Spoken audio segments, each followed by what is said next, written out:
Hello YouTube family, नमस्ते प्रणाम। मैं हूँ मिथिलेश मिश्रा।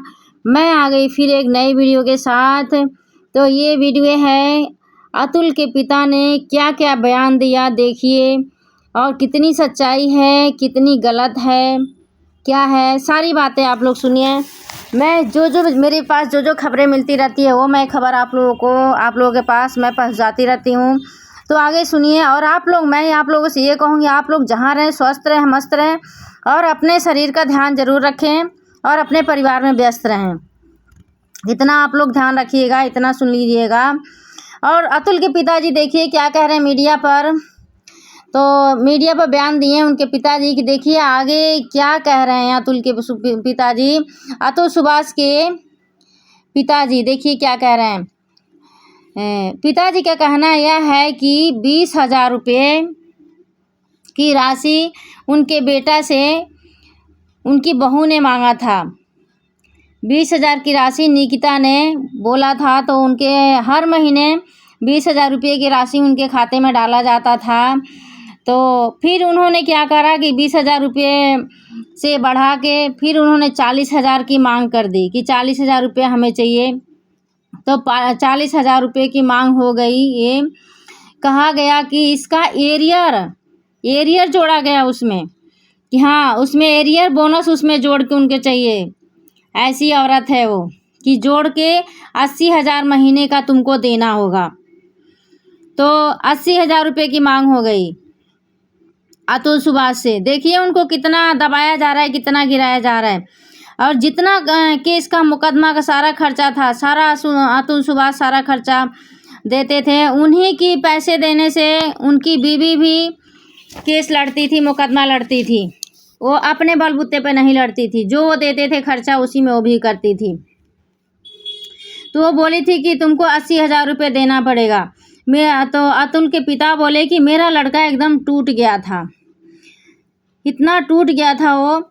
लेकिन अतुल से बोला गया, अतुल सुभाष से बोला गया, जज साहब बोले थे, उनके पिताजी का कहना है कि जज साहब बोले कि तुम 5 लाख रुपया दे देते हो तो मैं तुम्हारा जो भी होगा मैं सेटलमेंट करवा दूंगा। बताइए, जज साहब का ये कहना है। ऐसे जज साहब को ये सब ऐसी डिसीजन नहीं लेना चाहिए, क्योंकि उनकी भी नौकरी है। आदमी ये नहीं सोचता है कि आगे केस कैसा होगा, कैसा नहीं होगा, कैसा उलझेगा कि सुलझेगा। कोई समझता नहीं है कि आगे क्या होगा। तो जज साहब का ये कहना है कि 5 लाख रुपए आप दे दोगे तो तुम्हारी मैं जो भी केस है उसका रफा दफा करवा दूंगा, केस ख़त्म करवा दूंगा। तो उनके पिता ने उनका बेटा बोला, अतुल सुभाष बोले कि पिताजी मैं भी इतना पढ़ा लिखा हूँ, इतना पढ़ लिख के, और मैं ये सब काम नहीं कर सकता। मैं 5 लाख रुपए नहीं दे सकता जज को, और मैं सेटलमेंट नहीं करवा सकता। मेरी पढ़ाई लिखाई का कोई फ़ायदा ही नहीं है। इतना मैं पढ़ लिख के क्या करूँगा कि जब मैं पैसे से मेरी जब सारी सेटलमेंट करवानी है, पैसे दे के करवाना है सेटलमेंट, तो मुझे पैसे दे के सेटलमेंट नहीं करवानी है, कोई रिश्वत नहीं देनी है। आप मुझे इतना क्यों पढ़ाए लिखाए? इतना मुझे पढ़ने लिखने का कोई फ़ायदा नहीं है। तो बहुत हार पाँच के उन्होंने ये गलत कदम उठाया है। तो वो बोला कि मैं पैसे नहीं दूँगा। अतुल सुभाष बोले कि मैं पैसे नहीं दूँगा, एक पैसे नहीं दूँगा, मुझे पैसे से इस केस को नहीं रफा दफा करवाना है। जो होगा वो देखा जाएगा। आदमी हूँ तो जो होगा वो देखा जाएगा। इतना पढ़ने लिखे के बाद मैं ये सब गलत काम नहीं करूँगा। तो उनके पिता का बहुत कुछ बयान है, बहुत कुछ उनके पिताजी बोले हैं मीडिया के सामने। सारी एक एक बातें की बताए हैं कि हमारे बेटे के साथ क्या क्या हुआ है, क्या क्या नहीं हुआ है। बहुत दुखी है उनके पिताजी। कोई भी पिता दुखी होगा जिसका बेटा चला जाएगा, तो कोई भी बेटा दुखी होगा, कोई भी पिता दुखी होगा। और बेटा तो दुखी था ही, क्योंकि उसकी पत्नी ऐसी नालायक मिल गई थी कि वो तो दुखी हो रहेगा ही रहेगा। तो इसी वजह से ये इतना संघर्ष करे अतुल सुभाष, बहुत संघर्ष करना पड़ा उनको। संघर्ष करने के बाद अगर उनको इंसाफ नहीं मिला उसके बाद ये ऐसा कदम उठाए हैं, नहीं तो कोई अपनी आत्महत्या नहीं करता है। अपने से अपने कोई अपना आत्महत्या नहीं करेगा। बहुत ज़्यादा उसको दुख मिलेगा, बहुत ज़्यादा ठेस मिलेगा उसको, तभी वो आदमी आगे कुछ कर सकता है ऐसा काम, नहीं तो आदमी वो ऐसा काम नहीं करेगा। अपना जान कोई अपने नहीं गंवा देता है। कोई भी समझ जाइए, कोई भी, मैं हूँ चाहे और भी कोई है, अपना जान कोई नहीं गंवाता है। तो इसीलिए मैं भी कहूँगी, सरकार से कहूँगी, सरकार किससे मांगूंगी, मैं भी यही मांगूंगी कि अतुल सुभाष को न्याय मिलना चाहिए। क्योंकि अब तो अतुल सुभाष तो चले गए, यहाँ इस दुनिया छोड़ के ही चले गए वो तो कम से कम अब उनके माता पिता हैं, उनके भाई हैं, जो भी हैं, उनको तो इंसाफ मिलना चाहिए।